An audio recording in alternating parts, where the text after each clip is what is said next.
जी के बहुत सारे शोज किए। मैं अच्छा। स्टार प्लस, जी मराठी, तब सहारा मनोरंजन होता था, सबके लिए काम करता था।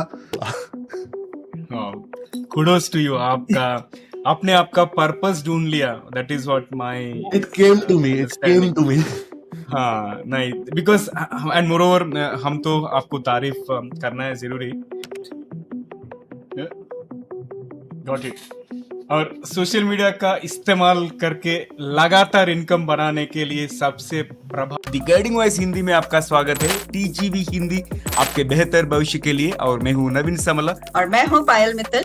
द गाइडिंग वॉइस प्लेटफॉर्म का फाउंडर एंड चीफ होस्ट यानी व्यवस्थापक और मुख्य मेजबान। और मैं हूं टीजीवी हिंदी में आपकी को host. The guiding voice Hindi के माध्यम से हम इस दुनिया को कुछ बेहतर बनाना चाहते हैं। हम महत्वपूर्ण बातें करते हैं जिससे कि आपके जीवन और करियर को कुछ बेहतर बना सके।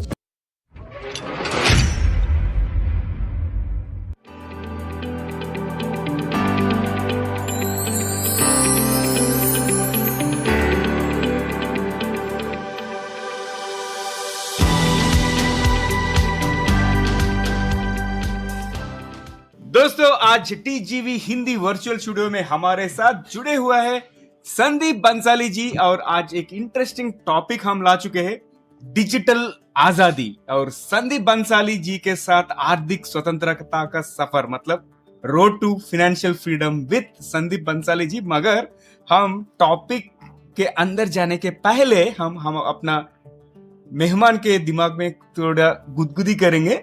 Late us tickle the brains of Sandeep Bansali ji. So Sandeep ji, हम कुछ यादृच्छिक, कुछ रैंडम शब्दों का उल्लेख करेंगे और आपके दिमाग में जो आता है आप उसे साझा करना चाहिए। आप ज्यादा मत सोचना। अगर आप तैयार है तो हम शुरू करेंगे। Yes, go for it. ठीक है। पहला शब्द भविष्य। डिजिटल। सपना। Financial freedom. और जिज्ञासा। नए प्रोडक्ट्स। अच्छा। धन। जरूरी। ओके। एंड मेरी तरफ से आखिरी शब्द जिंदगी। पूरी जियो। बिल्कुल। और अब मेरी बारी है आपसे कुछ रैंडम शब्दों के आंसर लेने की। और मेरा पहला शब्द है इन्वेंशन, आविष्कार। Computer, software, AI. लीडरशिप, नेतृत्व। होती है या नहीं होती। किताब, बुक। मोस्ट एसेंशियल नॉलेज का सोर्स। सफलता, सक्सेस। कोई डेस्टिनेशन नहीं है, प्रोसेस है, एंजॉय कीजिए। और अब एक मजेदार सा शब्द और आखिरी, एलियंस, ग्रह अंतरवासी। नहीं होते। ओके। आपका सोच ही अलग है और इंटरेस्टिंग और मजेदार। पहला रैपिड फायर राउंड और दूसरा रैपिड फायर राउंड एपिसोड के अंत में करेंगे। जब तक स्टे ट्यून्ड। और Sandeep Bansali ji, hearty welcome to TGV Hindi में आपका स्वागत है। हमारे इस सफर में जुड़ने के लिए बहुत बहुत धन्यवाद। कैसे हो आप? मैं बिल्कुल ठीक हूँ। Thank you so much for inviting me. It's a pleasure. ये मेरा सौभाग्य है। Thank you so much. Pleasure is ours as well. हम शुरू करते हैं आपके करियर और जीवन के साथ। आपकी यात्रा साड़ी के बिजनेस से लेकर एक्टिंग और फिर डिजिटल आजादी मूवमेंट तक कैसे हुई, और इसके सबसे महत्वपूर्ण पल क्या था? ओके। मैंने पढ़ाई फार्मेसी की पूना से, तो मेडिकल बैकग्राउंड था। और कॉलेज के दौरान जैसे हर नौजवान लड़का एक्टिंग करता है, मॉडलिंग करता है, वैसे थोड़ा सा शौक था। जैसे ही कॉलेज खत्म हुआ फिर बॉम्बे गए, थोड़ा सा स्ट्रगल किया, थोड़ा सा ही 3-4 महीने स्ट्रगल किया और मुझे सीरियल में काम मिलना शुरू हो गया। एक के बाद एक मल्टीपल शोज में मैंने काम किया और 9 साल तक एक्टिंग करता रहा। 9 साल एक्टिंग की, 50 से ज्यादा सीरियल्स किए, कुछ 2-4 मराठी फिल्में भी वगैरह भी मैंने किया। लेकिन मैंने वहां पर रियलाइज किया कि यहां पर मैं कोई बहुत बड़ा स्टार नहीं बन रहा हूं। अच्छा। और एक मीडियोकर एक्टर महीने का 1-1.5 लाख रुपया कमा लेता है, जो उस समय पर काफी था। लेकिन मुझे फ्यूचर नजर आ रहा था कि this is not sufficient money. तो मैंने पिवोट किया, अपनी लाइफ को एक चेंज किया और अपना जो फैमिली बिजनेस है साड़ियों का, उसे ज्वाइन किया और उसे एक्सपैंड किया। तो कोविड से पहले हम लोग कहते हैं बीसी होता था ना, जैसे बिफोर क्राइस्ट, वैसे हम कहते हैं बीसी, बिफोर कोविड। तो बिफोर कोविड में साड़ियों का रिटेल और होलसेल कर रहा था बड़े पैमाने पर, लाइक 50 करोड़ से ज्यादा का मेरा रेवेन्यू था। एंड अचानक Covid happened, like it happened for everyone. सबका बिजनेस जो है वो थम गया अचानक से, और वो मेरे लिए एक बहुत बड़ा झटका था। अच्छा। मेरे पास 250 से ज्यादा एम्प्लॉइज थे दुकान में, और 250 परिवार हम पर निर्भर है। मार्च का लास्ट वीक चल रहा था, अचानक से कोविड आ गया और अचानक से कैश फ्लो बंद। तो एक रिटेल और होलसेल बिजनेस कैश फ्लो पर बहुत डिपेंडेंट होता है। वो कहते हैं ना कि कोई सिंधी व्यापारी अपने घर पर पैसा नहीं रखता, पैसा हमेशा बिजनेस में होता है। Right. अचानक से ताला लग गया। मेरे पास अपने एम्प्लॉइज को महीने भर की सैलरी देने जितने भी पैसे नहीं थे। और फिर कुछ लोग थाली बजा रहे थे, कुछ लोग ताली बजा रहे थे, कुछ लोग पिज्जा बना के खा रहे थे, कुछ लोग घर पे जुम्बा कर रहे थे, और मैं, मेरे पापा, मेरे भैया, हम नर्वस हो चुके थे। मतलब मैंने फर्स्ट टाइम अपने डैड को थोड़ा सा मायूस देखा, and that was really moving for me. मतलब मैं हिल गया, और वहां पे डिसाइड हुआ कि एक बिजनेसमैन को जैसे बिजनेस बनाना जरूरी है, वैसे ही उसे सुरक्षित रखना भी जरूरी है। और जैसे ही कोविड रिलैक्स हो रहा था, मैंने देखा कि जिनका डिजिटल काम है, जो ऑनलाइन काम कर रहे हैं, वर्क फ्रॉम होम कर रहे हैं, जिनका डिलीवरीज पर काम चल रहा है, उनका बिजनेस चल रहा है। वहां पर मेरा दिमाग सरक गया। मैंने कहा भाई ये तो सीखना पड़ेगा। अपनी वेबसाइट कैसे करेंगे, अपने एप्स कैसे बनाएंगे, ऑनलाइन बिजनेस कैसे करेंगे, ये सब सीखना पड़ेगा। और 2020 तक मुझे डिजिटल मार्केटिंग का कुछ भी नहीं आता था, ड भी नहीं आता था। वहां से मैंने सीखना शुरू किया, और फिर आहिस्ते आहिस्ते आहिस्ते डिजिटल आजादी एस्टैब्लिश हुई।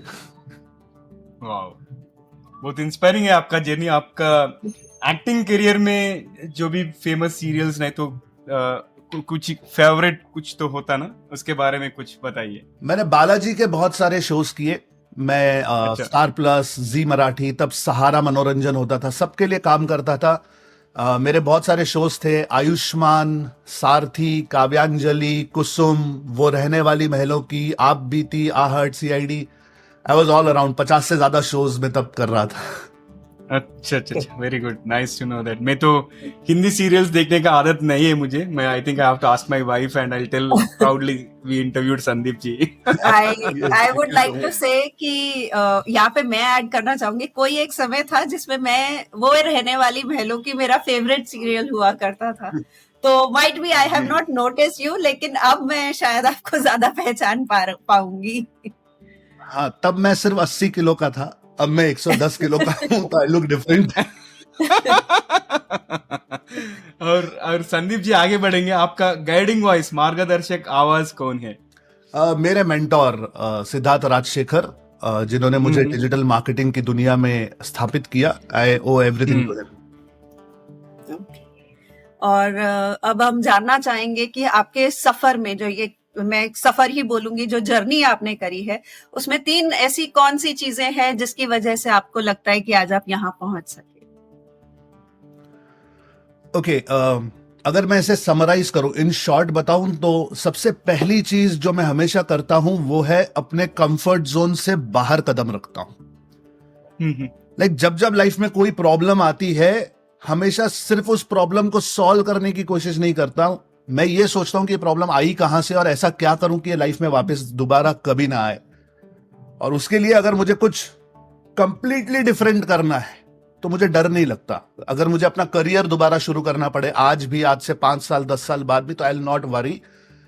मैंने एक बात नोटिस की है कि जब आप अपनी जिंदगी में अपने कंफर्ट जोन से बाहर कदम रखकर कुछ नया करते हो, आप हमेशा बेटर ही करते हो, आपकी लाइफ हमेशा ऊपर ही जाती है। So do take that step, वो करना चाहिए। This is one.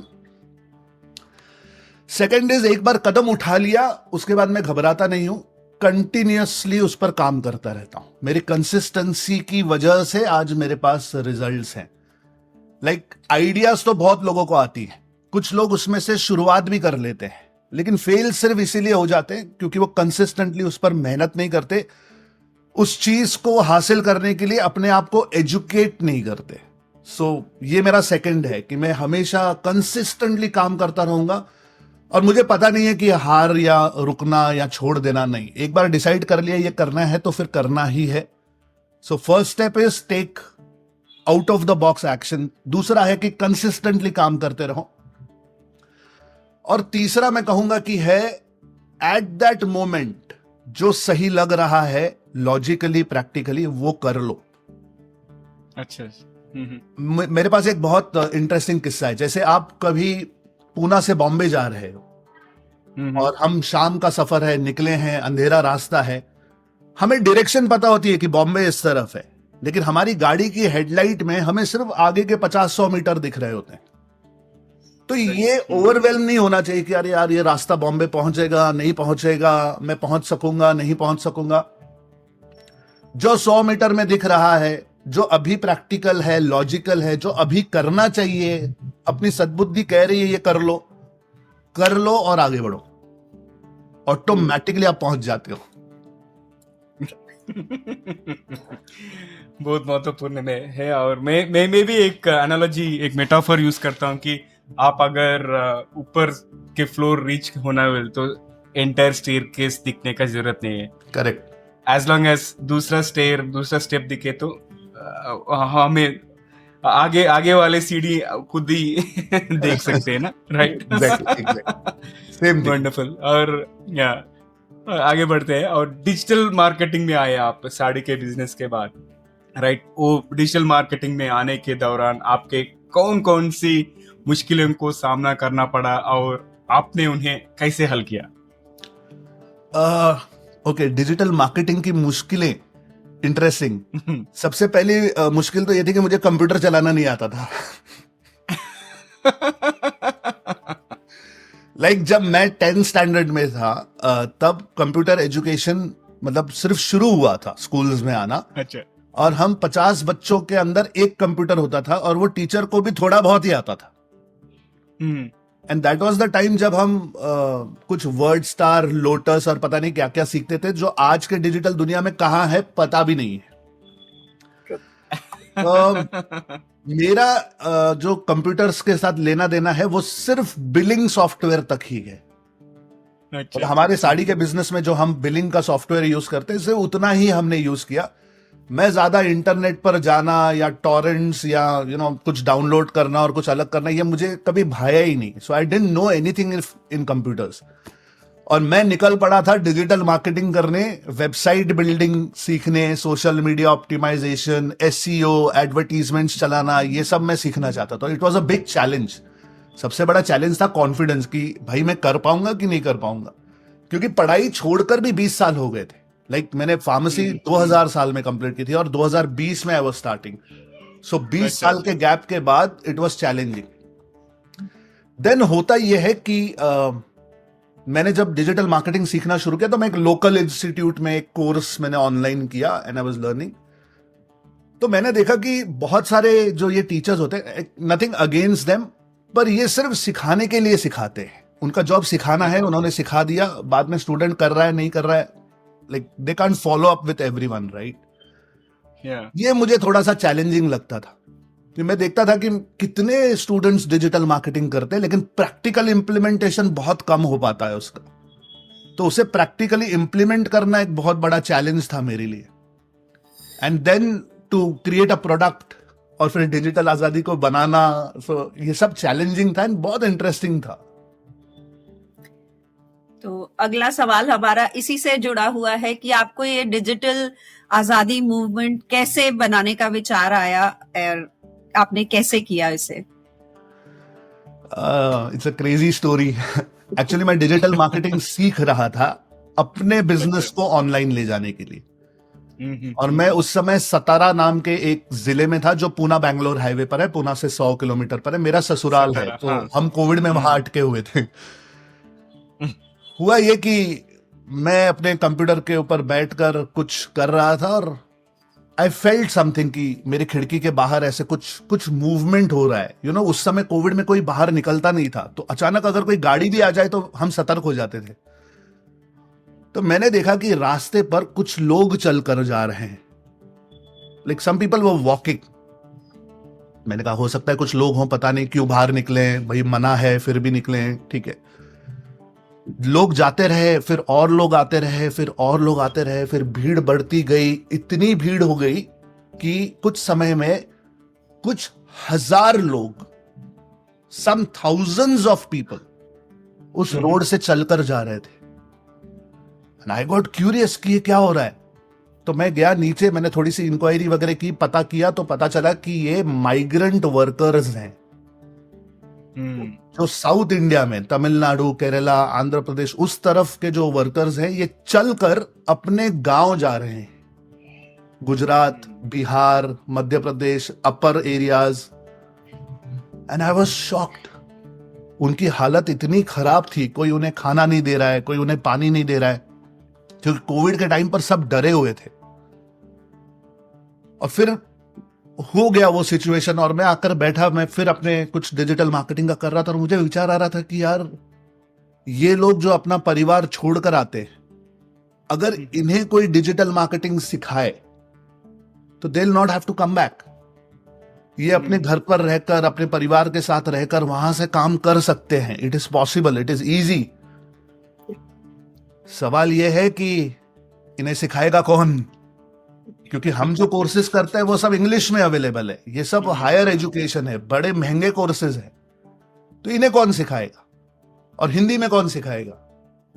तो हमारे मराठी में ना एक मतलब मेरी वाइफ महाराष्ट्रियन है, तो मराठी में एक ऐसी कहावत है जिसका मतलब ये होता है कि शिवाजी ने जन्म लेना जरूरी है, लेकिन अपने घर में नहीं, किसी और के घर में। तो हमेशा हमारी ये सोच होती है कि क्रांति करनी है, कुछ अच्छा करना है, लेकिन हम नहीं, कोई और करे। तो अचानक से वो मेरे दिमाग में आ गया। आई वाज लाइक, यार ये कब तक वेट करेंगे ऐसे? मैं कर सकता हूं। I speak good Hindi, I speak good English, मैं इंग्लिश में सीख रहा हूं, क्यों ना मैं इनको हिंदी में सिखाऊं। और उस आइडिया पर मैंने डिक्लेयर कर दिया, out of the box idea, कि चलो, मैंने डिक्लेयर कर दिया कि मैं फ्री में सिखाने वाला हूं डिजिटल मार्केटिंग। वाह। और मैंने सोशल मीडिया पे डाल दिया, अपने सारे कॉन्टैक्ट्स को भेज दिया, पूरी दुनिया को बता दिया कि जिसको फ्री में सीखना है आ जाओ। एक जूम रूम में बैठे मैंने 20 दिन 20 लेक्चर्स लिए, 1.5 2 घंटे के, और प्रोफेशनली हिंदी में डिजिटल मार्केटिंग डिलीवर किया for the first time. I was not a teacher, मैं कोई टीचर नहीं हूं, फिर भी जितना मुझे आता था वो मैंने कर दिया। And people went crazy. जो वैल्यू उन्हें मिली, जो चीजें उन्होंने इन 20 दिनों में सीखी, that was like life changing for them. And उनके रिजल्ट्स जो मैंने देखे, वो मुझे ऐसे लगता था कि यार ये सही है, ये करना चाहिए। इस नॉलेज से एक्चुअली लोगों का हेल्प हो रहा है, and it can change a lot of things for them. तो वहां पर ये दिमाग में आया कि ये करना है। और फिर डिजिटल मार्केटिंग से डिजिटल का शब्द निकाला, और क्योंकि हमें फाइनेंशियल फ्रीडम की तरफ जाना है, तो फ्रीडम यानी आजादी, तो वहां से आजादी का शब्द निकाला, और फिर डिजिटल आजादी का जन्म हुआ। Kudos to you. आपने आपका पर्पस ढूंढ लिया। That is what my it came to me. हाँ, नहीं, बिकॉज एंड मोरओवर हम तो आपको तारीफ करना है जरूरी, because you offered that for free, right? And first of all, thought on intention ही बहुत noble है, which is very good, and so proud to having got in touch with you. और आगे बढ़ते हैं, and connecting this digital आजादी, इसमें आपने चुना है कि people with not so educated, people from humble backgrounds, उतना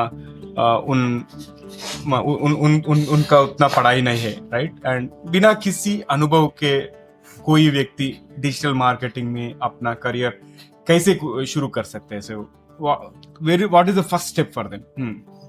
ओके, सो एक लेमैन है जिसने शायद 8 या 10 स्टैंडर्ड तक शायद कुछ पढ़ाई की है, उसके बाद ज्यादा पढ़ाई भी नहीं की, हिंदी भी ठीक ठाक आती है, इंग्लिश तो आती भी नहीं है ज्यादा, कंप्यूटर का कोई सवाल नहीं है, लेकिन स्मार्टफोन सबके पास है। सही है। ओके, तो यहां से मैं कहता हूं कि अगर आपके पास मोबाइल है, एक स्मार्टफोन है अगर आपके पास, तो you can start digital marketing. Idea है कि अगर डिजिटल मार्केटिंग के क्षेत्र में आपको कदम रखना है, सबसे पहले कंटेंट बनाना सीखो।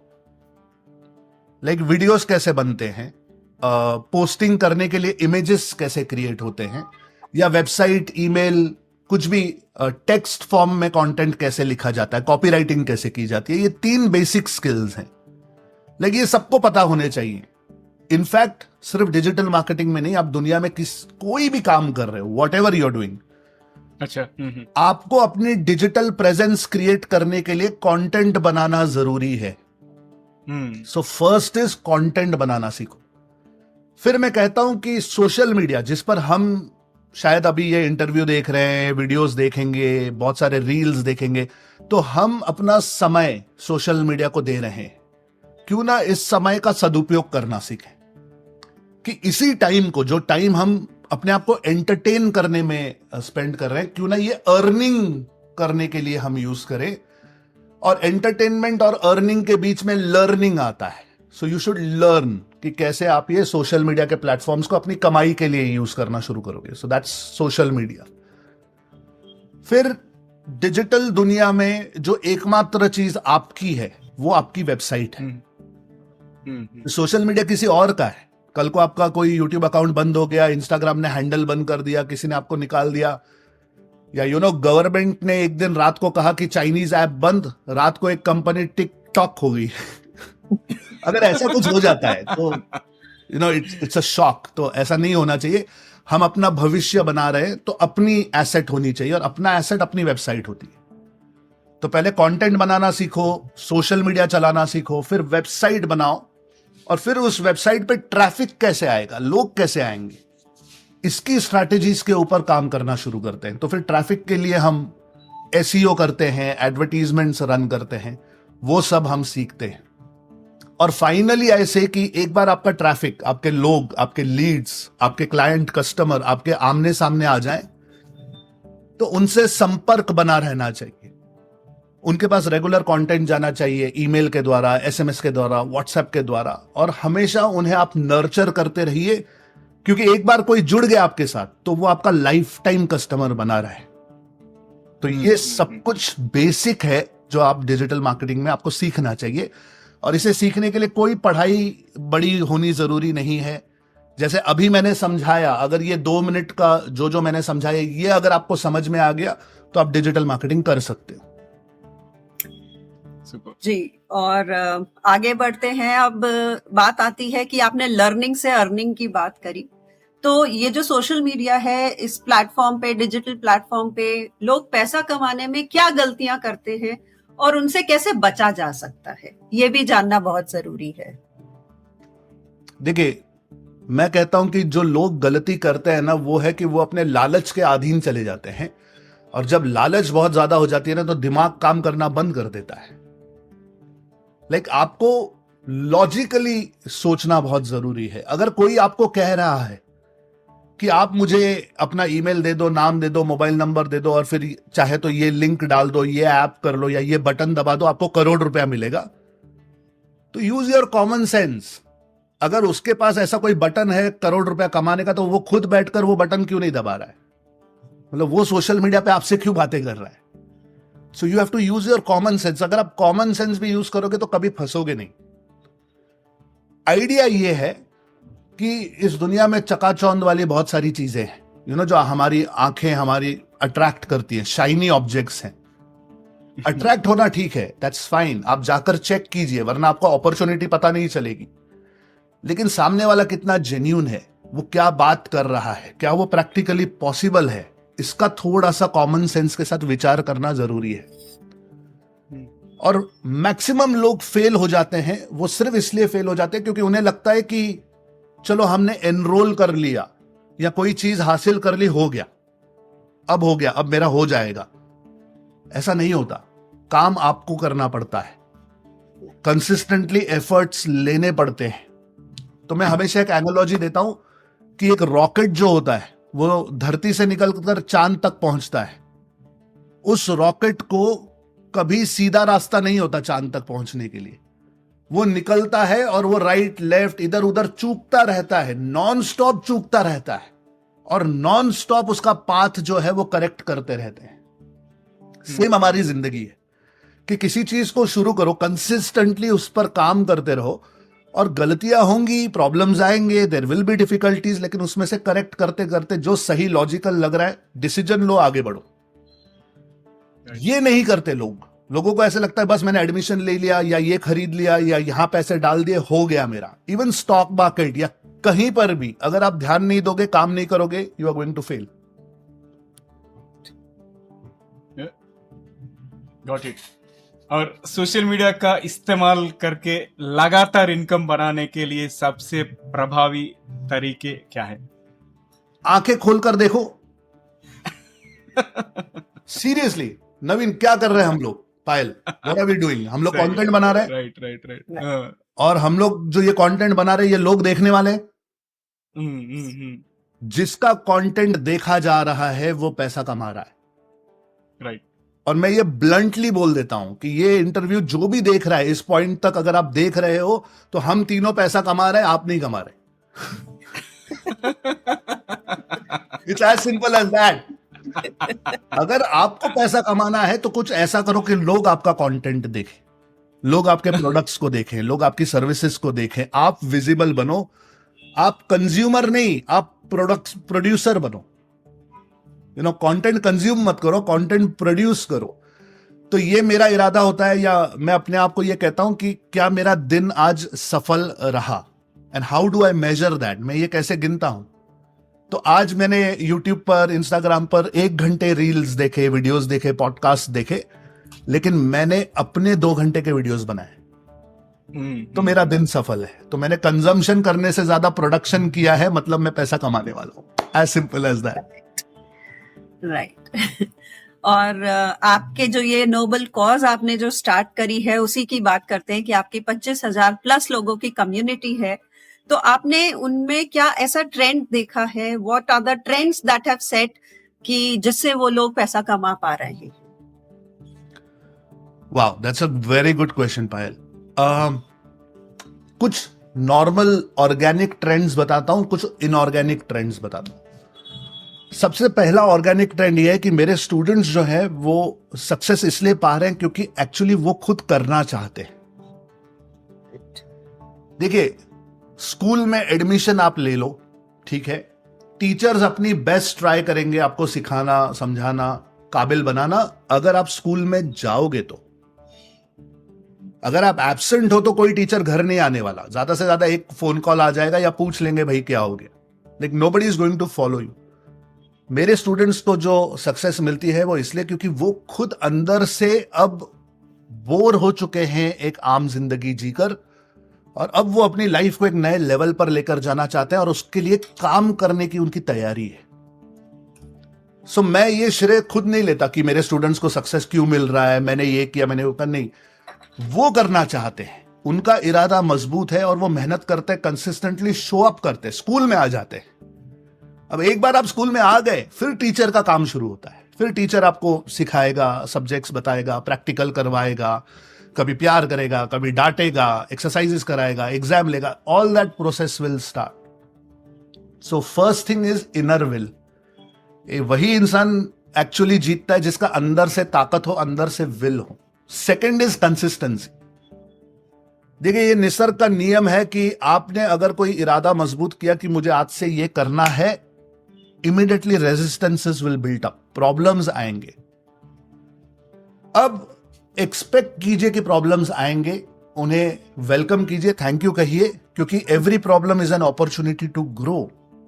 और मैं ये अपने स्टूडेंट्स के दिमाग में इतना मजबूती से डाल देता हूं कि जब आप मेरी बातें पहली बार सुनोगे आपको ऐसे लगेगा कि यार वाओ, क्या टीचर मिल गया, क्या मजा आ रहा है, क्या सिखा रहे हैं, मतलब मेरा तो हो गया सब। That's a very okay feeling, that's the start. जब सिखाना शुरू करूंगा, जब आप करना शुरू करोगे तो ग्राफ नीचे की तरफ जाने वाला है। तो तब मेरी बात याद रखना, कंसिस्टेंटली काम करते रहो, रिजल्ट आएगा, मैं आपके साथ हूं। और सेकंड इंपॉर्टेंट फैक्टर जो मेरे स्टूडेंट्स को रिजल्ट मिलता है कि वो कंसिस्टेंटली सीखते हैं और कंसिस्टेंटली इंप्लीमेंट करते हैं। Third and most important thing जो मेरे स्टूडेंट्स को रिजल्ट दे रहा है वो है उनका वाई बहुत क्लियर है। सी, एवरीथिंग स्टार्ट्स देयर। क्यों करना है, पैसा क्यों कमाना है? अच्छे कपड़े पहनने के लिए, अच्छा मोबाइल खरीदने के लिए, अच्छी गाड़ी खरीदने के लिए, शो ऑफ करने के लिए नहीं कर पाओगे। थोड़े समय तक करोगे, उसके बाद बोर हो जाओगे, कंसिस्टेंसी नहीं बनेगी। क्या सचमुच आपके अंदर एक वैलिड रीजन है कि आप ये क्यों करना अच्छा। चाहते हो? हम्म, अगर कोई वैलिड रीजन है, उसके अंदर इंटेंसिटी अगर है, तो वो आपको ड्राइव करेगा। तो मैं ये कॉमन ट्रेंड देखता हूं, ये सब ऑर्गेनिक ट्रेंड्स है कि मेरे जितने स्टूडेंट्स हैं इन सब का वाई बहुत स्ट्रांग है, क्यों करना है ये रीजन बहुत सही है, इसलिए उन्हें रिजल्ट्स मिलते हैं। फिर इनऑर्गेनिक ट्रेड्स तो बहुत सारे हैं, ये सारे बिजनेसमैन लोग हैं, इनका छोटा बड़ा 5 लाख 10 लाख से लेकर 50 करोड़ 100 करोड़ तक के रेवेन्यूज सालाना करने वाली ये ट्राइब है। हर कोई मल्टीपल सोर्सेज ऑफ इनकम बनाने के लिए इंटरेस्टेड है। अपना काम करते करते एक हाथ और इनकम चाहिए, थोड़ा बहुत एजुकेशन में इन्वेस्ट करने से घबराते नहीं हैं, कोर्सेज खरीदते हैं, टूल्स खरीदते हैं, डोमेन्स होस्टिंग्स लेते हैं, and they actually work on it. So business की मेंटालिटी है, so that's a very important trait कि पैसा कमाना है और सिर्फ आप सोच रहे हो कि नहीं मुझे सब फ्री में चाहिए, सब मुझे ऐसे ही फ्री में मिल जाए, मैं कोई काम भी ना करूं, मैं आलसी बैठा रहूं और मुझे पैसे मिले, तो कभी नहीं हो सकता ये, इट कैन नॉट वर्क। मतलब भगवान को खुश करने के लिए भी तपस्या करनी पड़ती है भाई। मतलब भगवान हमारा पिता है, वो भी ऐसे ही फ्री में आशीर्वाद नहीं देता वो भी काम करवाता है। तो you have to work. So these are all common trades. आपका वाई स्ट्रांग होना चाहिए, आपके अंदर इच्छा बहुत स्ट्रांग होनी चाहिए करने की, and then you find the right teacher. तो राइट टीचर राइट स्टूडेंट मिल जाता है, करेक्ट रिजल्ट आ जाता है। ओके। और आगे बढ़ते हैं संदीप जी, एफिलिएट मार्केटिंग और कंटेंट क्रिएशन से लोग कई इनकम सोर्स कैसे बना सकते हैं? सी एफिलिएट मार्केटिंग क्या होता है, तो इन वन लाइन आप किसी प्रोडक्ट को रेकमेंड करोगे कि ये प्रोडक्ट अच्छा है, ये सर्विस अच्छी है, और आप अपनी लिंक दे दोगे। अच्छा। उस लिंक से जब सामने वाला परचेस करता है तो आपको कमीशन मिलता है। This is affiliate marketing. Right. So affiliate एक बहुत ही अच्छा बिजनेस है और लगभग हर बड़े प्लेटफॉर्म, हर बड़ी कंपनी आज ये कर रही है। जैसे Amazon, अगर आप Amazon पे जाके कुछ परचेस करते हो तो आप नॉर्मल कस्टमर हो, लेकिन Amazon भी एक एफिलिएट प्रोग्राम चलाता है, तो you can become an Amazon affiliate, और बहुत सारे लोग हैं। सो अक्सर लोग ये सोचते हैं कि सर ये लिंक कहां से मिलेगी, हम कैसे वो लिंक प्राप्त करें। इट्स वेरी इजी, आप गूगल पे जाओ और लिखो ना वहां पर कि Amazon एफिलिएट प्रोग्राम, एंटर करो, पेज आ जाएगा, रजिस्टर करो, लिंक मिल जाएगी। लिंक मिलाना कोई बड़ी बात नहीं है, आपकी लिंक पर कोई क्लिक क्यों करेगा वो बहुत बड़ी बात है। सो एफिलिएट मार्केटिंग कंटेंट मार्केटिंग के साथ रिलेटेड है, क्योंकि एक बार वो लिंक आने के बाद आपको लोगों को बताना पड़ता है कि ये प्रोडक्ट अच्छा है, इसके ये फीचर्स हैं, इसके ये फायदे हैं, और फिर लोग जब इंटरनेट पे ढूंढते हैं तो वो रैंक होना चाहिए ना, वो आप तक पहुंचने चाहिए। इन सारी चीजों के लिए आपको कंटेंट बनाना पड़ेगा, आपको ब्लॉग्स बनाने पड़ेंगे, वीडियोस बनाने पड़ेंगे, शॉर्ट्स बनाने पड़ेंगे, रील्स बनाने पड़ेंगे, आपको लोगों को वैल्यू देनी पड़ेगी। जब आप लोगों को अपने प्रोडक्ट के बारे में बताते हो, उन्हें एजुकेट करते हो, उनके प्रॉब्लम्स को सॉल्व करते हो, तब वो सोचते हैं कि यार ये बंदा सही है, इसने मुझे बहुत सारी जानकारी दी, चलो इसकी लिंक से मैं ये खरीद लेता हूं। सो इट्स वेरी इजी, लेकिन इसे लॉजिकली करना बहुत जरूरी है।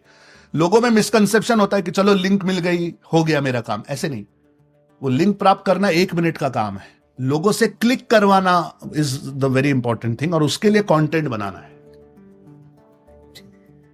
और डिजिटल, आज के डिजिटल दुनिया में छोटे बिजनेस के जो ओनर्स होते हैं वो अपने बिजनेस को बढ़ाने के लिए डिजिटल मार्केटिंग का सही इस्तेमाल कैसे कर सकते हैं? आप इस बारे में क्या बताएंगे हमारी ऑडियंस को? देखिए, जैसे वो शाहरुख खान कहता है ना, कोई भी धंधा छोटा नहीं होता तो वैसे कोई बिजनेस छोटा नहीं होता।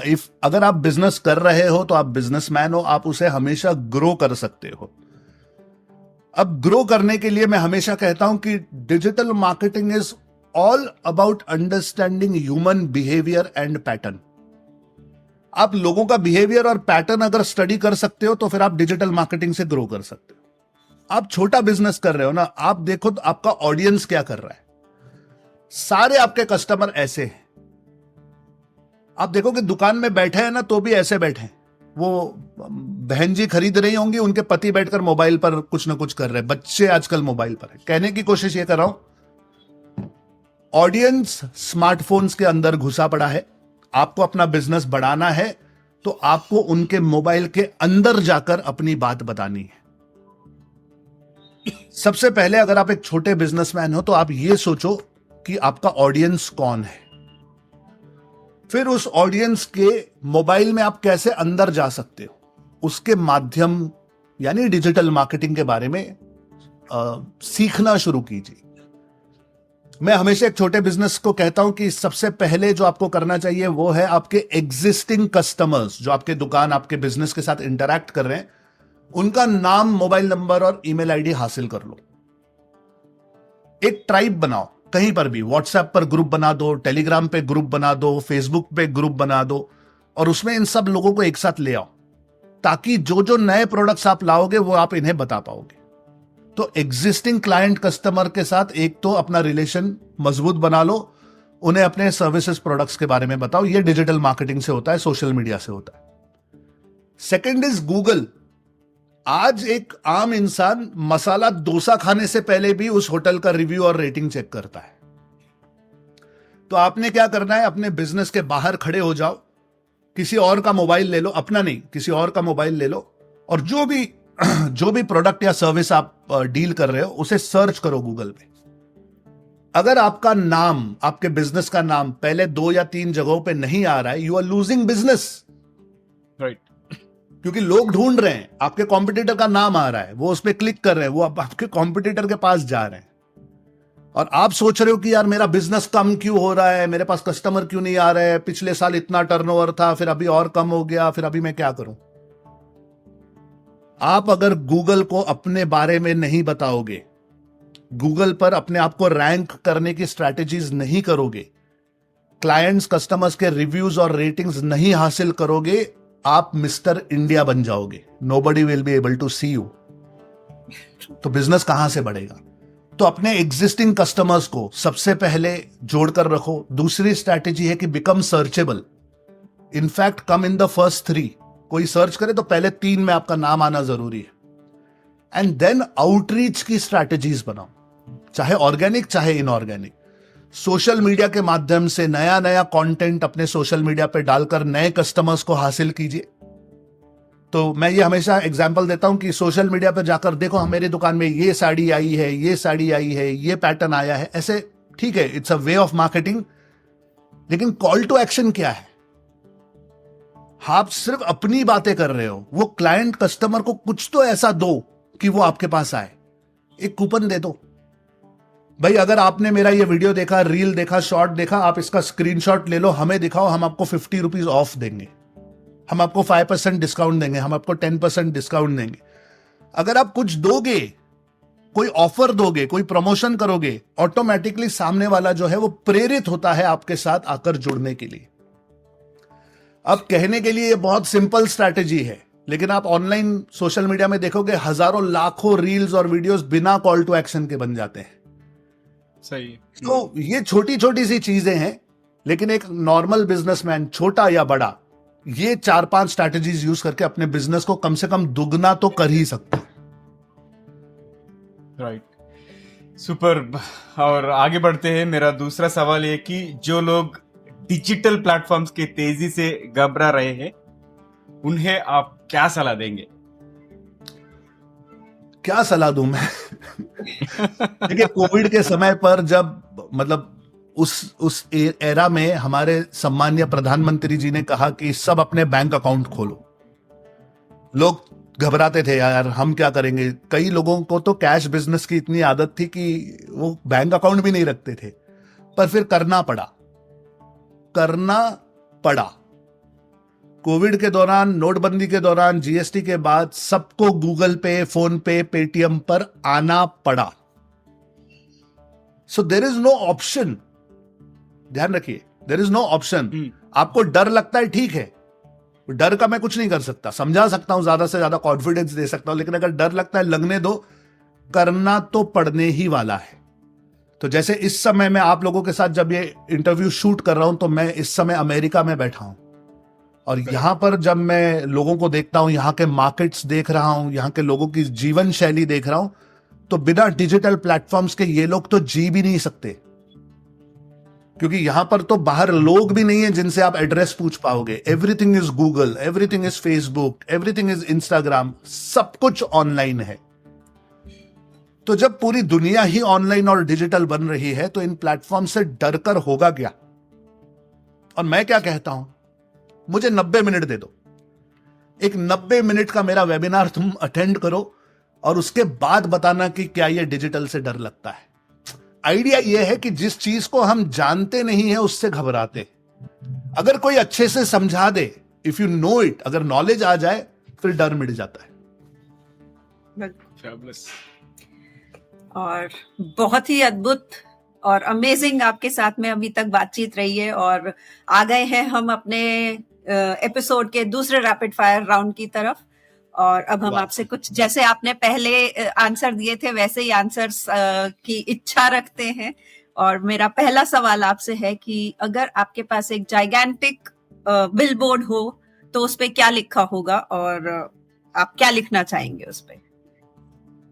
ओके, एक जाइगेंटिक बिलबोर्ड हो, मैं उस पर लिखना चाहूंगा learn earn fun, learn earn and have fun, learn digital marketing. Learn, earn and have fun. Okay, ठीक है। और आप खुद ही एक सेलिब्रिटी हो, मगर फिर से हम पूछते हैं, अगर आप किसी और सेलिब्रिटी के साथ एक दिन के लिए डेट पे जाना हो तो वो कौन होगा? तो यूजुअली जब हम डेट के बारे में सोचते हैं तो हम फीमेल एक्ट्रेस के बारे में सोचते हैं, राइट? और मैं बिल्कुल स्ट्रेट हूं, लेकिन अगर मुझे किसी सेलिब्रिटी के साथ एक दिन मिल जाए बिताने के लिए तो मैं शाहरुख खान साहब के साथ एक दिन बिताना चाहूंगा। और वो क्यों, ये भी कहता हूं, one, I am an ardent fan. भले कुछ लोगों को उनकी एक्टिंग पसंद आती है, कुछ लोगों को नहीं आती है, दैट इज इममटीरियल, लेकिन मुझे यार वो बंदा बहुत पसंद है। मतलब एज अ इंसान, प्लस उसका हुनर, प्लस उसका business sense, he is the second most richest actor in the world. और दिल्ली का लड़का जिसने दूरदर्शन से शुरू किया और कोई फिल्मी बैकग्राउंड नहीं, लेकिन आज इस लेवल पे पहुंचता है, तो I would love to know more about him. Wish you all the best. और अगला सवाल ये कि अगर आपको किसी फिल्म के रीमेक में हीरो या हीरोइन बनने का मौका मिले तो आप कौन सी फिल्म करना चाहेंगे? Hey, that's a very difficult question. किसी फिल्म के रीमेक में शोले कर लेंगे, जय का रोल कर लेंगे। नाइस। और आपको एक दिन के लिए नियंता यानी डिक्टेटर बन के ऐसा नियम बनाने का मौका मिले जिसे सभी को मानना होगा, तो आप क्या नियम बनाओगे? ओके, एक दिन के लिए मुझे नियम बनाने का पावर मिले और जो सब लोग मानेंगे। हाँ हाँ। ओके, मैं एक नियम ये बनाना चाहूंगा कि रोज शाम को 8 बजे से 9 बजे तक हर किसी ने पढ़ाई करनी है। एवरीबडी, चाहे आपका कोई भी एज हो, कुछ भी हो, रोज 1 घंटा पढ़ाई करनी है, कुछ नया सीखना है। नाइस जी। और अब बात करते हैं कि यदि आपको अपना जीवन किसी के साथ बदलना पड़े तो वो कौन होगा और क्यों? मुझे अपना जीवन अगर किसी के साथ बदलना पड़े तो see frankly I don't see anyone. मुझे ऐसे लगता है कि जो मुझे मिला है वो अच्छा है, और मैं बहुत खुश हूं और संतुष्ट हूं, क्योंकि मुझे फाइनली ऐसा लगता है कि मुझे अपनी जिंदगी का पर्पस मिला है और मैं उसकी तरफ काम कर रहा हूं। तो नहीं एक्सचेंज करूंगा। मेरे माँ बाप हैं, मेरा परिवार है, मेरे स्टूडेंट्स हैं। I am super happy and super content. तो मैं यही जिंदगी जीना चाहूंगा। Love it. और आखिरी सवाल ये दूसरे रैपिड फायर राउंड में, ऐसी कौन सी आधुनिक यंत्र माने फैंटेसी गैजेट है जो आप देखना चाहोगे, नहीं तो खुद ही इन्वेंट करना चाहोगे? हाँ, मैं एक्चुअली बहुत साल से इसके बारे में सोचता हूं। एक कल्पना है मेरी कि एक टेलीपोर्टर हमारे पास होना चाहिए। एयरपोर्ट्स पे वो मशीन होती है सिक्योरिटी के लिए जिसके हम अंदर जाते हैं। ऐसी मशीन होनी चाहिए कि जिसके अंदर हम जाएं और फिर जहां हमें निकलना है इस दुनिया में वहां निकलें। टेलीपोर्ट हो जाना चाहिए एक व्यक्ति, क्योंकि यार ट्रैवलिंग में बहुत टाइम जाता है। सो डोरेमोन डोर जैसा। या डोरेमोन की डोर, एग्जैक्टली। राइट। और शानदार सेकंड रैपिड फायर राउंड हुए और हम फिर आगे बढ़ते हैं। और आखिरी एक सवाल है, जो अभी उभरते हुए युवा है उनको आप ऐसा क्या सलाह देना चाहेंगे? अभी जो युवा है, मैं उन्हें कहना चाहूंगा कि आपके हाथों में ने इन्फिनिट पावर है। डिजिटल कहिए, ऑनलाइन कहिए, स्मार्टफोन्स कहिए, इंटरनेट कहिए, कि इन्फिनिट पावर आज आपके हाथों में है और अपॉर्चुनिटीज की कोई कमी नहीं है। Right set of values and principles के साथ अगर आप कंसिस्टेंटली काम करोगे, you will 100% get desired result. It's as simple as that. सब कुछ आपके हाथ में है। सही वैल्यू प्रिंसिपल के साथ कंसिस्टेंट काम करो, जो पाना चाहते हो वो आप पा सकते हो। The world is green right now. कोई बहुत मेजर प्रॉब्लम नहीं चल रहा है, सब कुछ हरा है। जो चाहिए वो हासिल कर सकते हो। It's a golden period that you guys are living इन।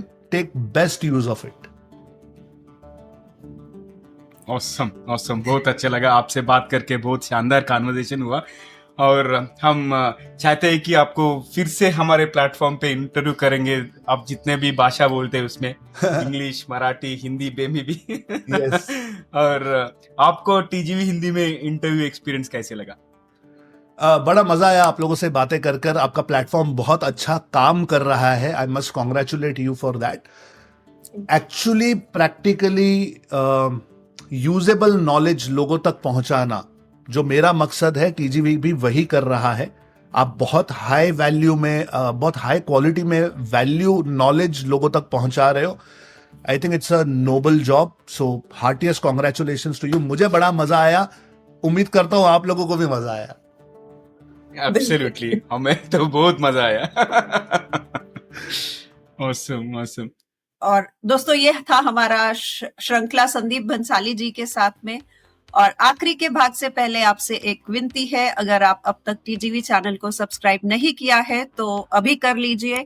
अगर आपको ये श्रृंखला पसंद आए तो अपने 3 करीबी लोगों से शेयर कीजिए, शायद उन्हें भी इससे कोई फायदा हो या कोई टिप्पणी उन्हें भी पसंद आए।